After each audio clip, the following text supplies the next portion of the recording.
तो बच्चों इससे पहले वाले टॉपिक में हमने पढ़ा था टर्म्स एसोसिएटेड विद मोशन और दोस्तों बारी है ग्राफिकल एनालिसिस ऑफ मोशन का। तो बच्चों ये इम्पॉर्टेंट टॉपिक है। अक्सर बच्चे ग्राफ के नाम से डरते हैं, हालांकि इसका पढ़ना इसका समझना बहुत ज़रूरी है। तो बच्चों ग्राफिकल एनालिसिस ऑफ मोशन में सबसे पहले हम ग्राफ को स्टडी करते हैं कि बच्चों ग्राफ क्या होता है। तो बच्चों ग्राफ क्या होता है? बच्चों to physical quantities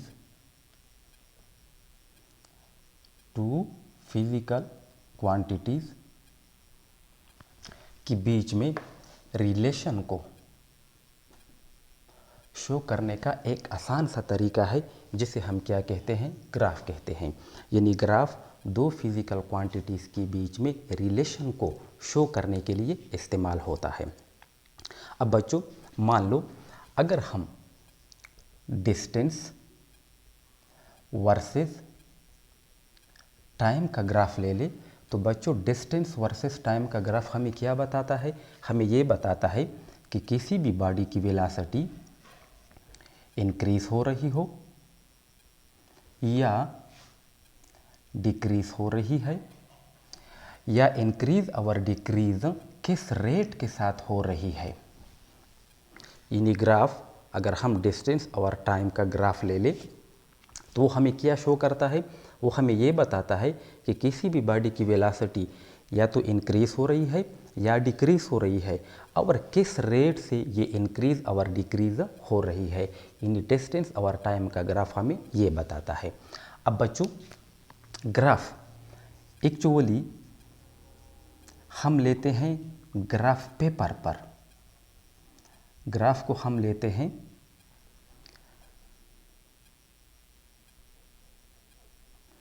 graph paper पर।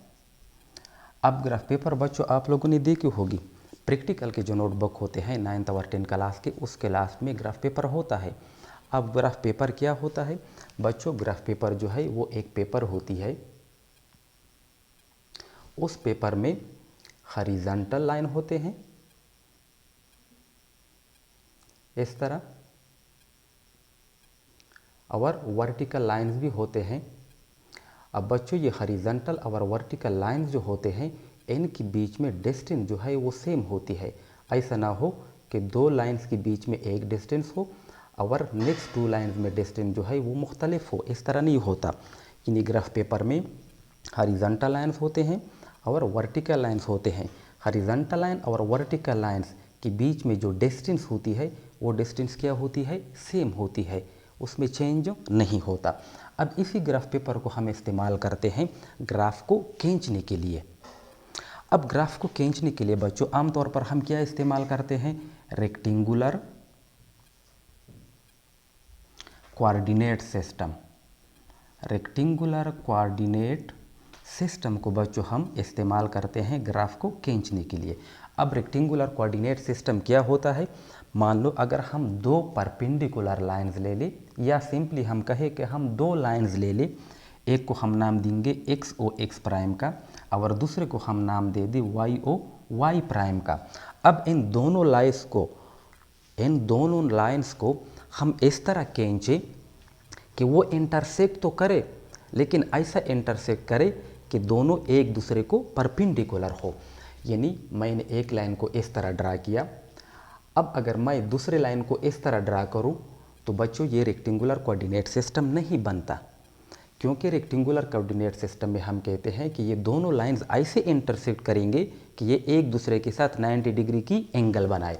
अब अगर इस लाइन को मैं इस तरह ड्रा करूं तो बच्चों ये दोनों लाइंस अब आपस में 90 डिग्री एंगल बनाते हैं, तो इसको हम कहते हैं रेक्टेंगुलर कोऑर्डिनेट सिस्टम।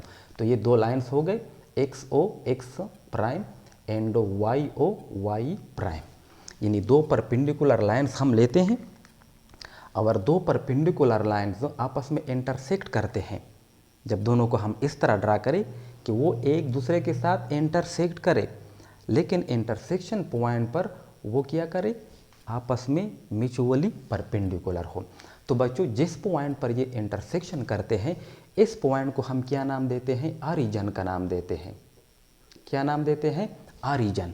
अब ऑरिजिन के बच्चों जो कोऑर्डिनेट होते हैं वो हम क्या लेते हैं, 0 व 0 लेते हैं।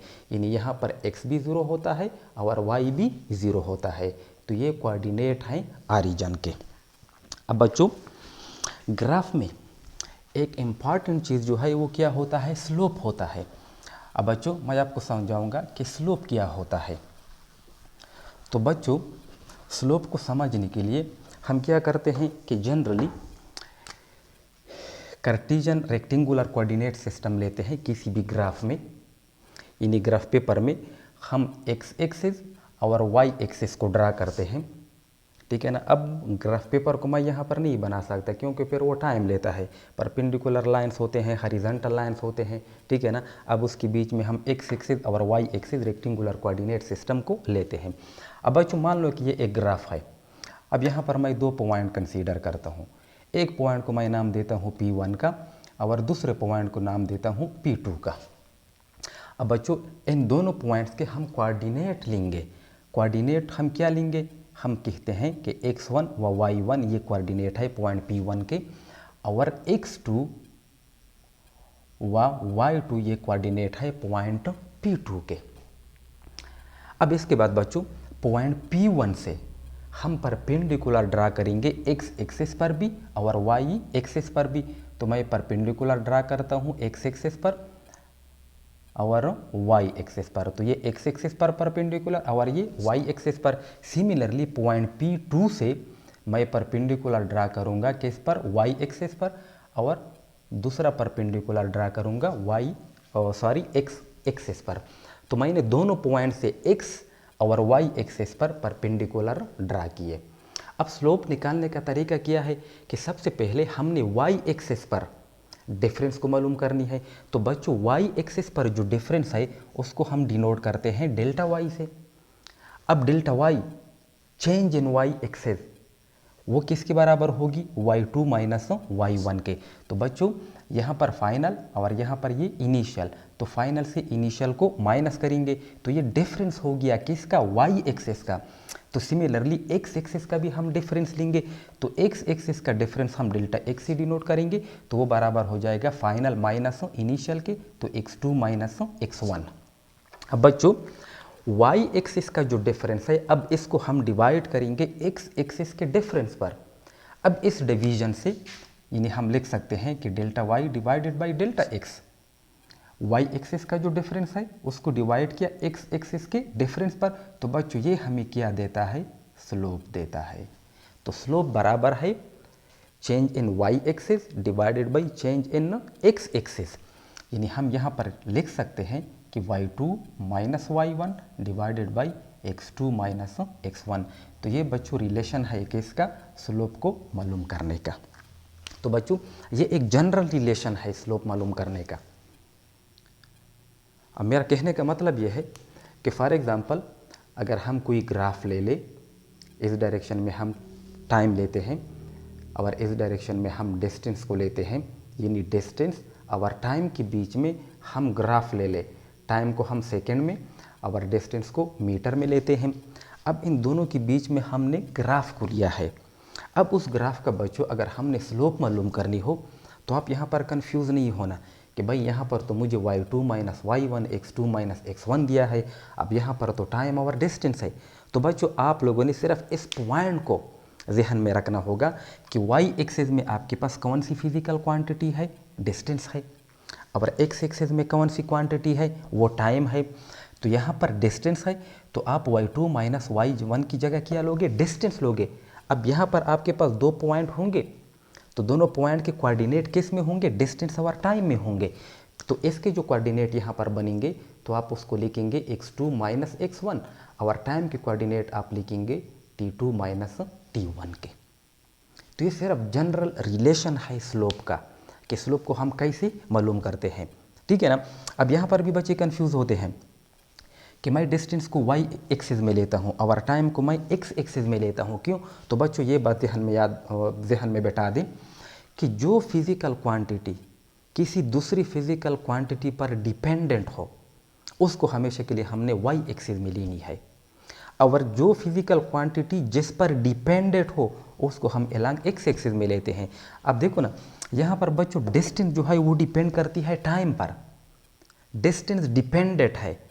अब डिपेंडेंट है उसको हम वाई एक्सिस मिलेंगे, किस पर डिपेंडेंट है, टाइम पर, तो उस टाइम को हम एलॉन्ग एक्स एक्सिस मिलेंगे। तो ये बच्चों मुख्तसर सा इंट्रोडक्शन था ग्राफ का।